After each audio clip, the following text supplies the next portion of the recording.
Hello everyone, আসসালামু আলাইকুম। Welcome to my channel daily cooking with Shimu. আজকে আবারও চলে আসলাম আপনাদের মাঝে নতুন আরও একটি ভিডিও নিয়ে। আজকে আপনাদের সঙ্গে শেয়ার করব কচুরমুখী বা কচুছড়া যে যাই বলেন তার রেসিপি নিয়ে।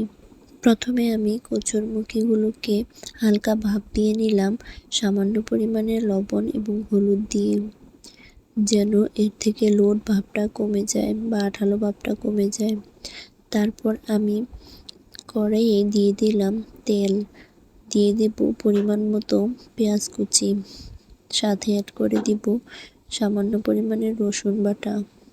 ভালোভাবে ভেজে নিয়ে এখানে অ্যাড করে দিব সামান্য পরিমাণে পানি, দিয়ে দেব পরিমাণ মতো হলুদ গুঁড়ো, পরিমাণ মতো মরিচ গুঁড়ো, অ্যাড করে দেব স্বাদ মতো লবণ। ভালোভাবে কষিয়ে নেওয়া হয়ে গেলে এখানে আমি অ্যাড করে দেব ফালি করে রাখা কাঁচামরিচ, দিয়ে ভালোভাবে নেড়েচেড়ে কিছুক্ষণ মশলাগুলোকে কষিয়ে নেব। কষিয়ে নেওয়া হয়ে গেলে অ্যাড করে দিব আগে থেকে ভাপ দেওয়া কচু। নেড়েচেড়ে মশলার সাথে মিশিয়ে কিছুক্ষণ কষিয়ে নেব।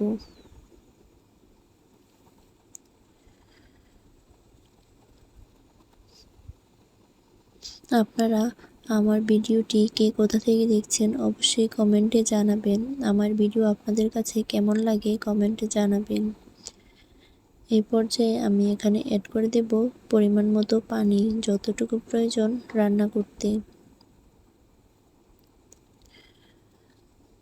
তারপর এখানে অ্যাড করে দিব আগে থেকে ভেজে রাখা মাছ।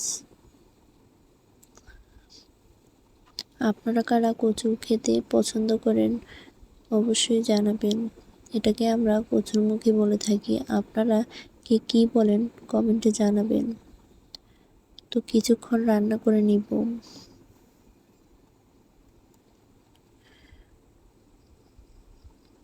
ভালোভাবে রান্না হয়ে গেলে এবার এটাকে নামিয়ে নিব। Thank you so much for watching my video. আল্লাহ হাফিজ।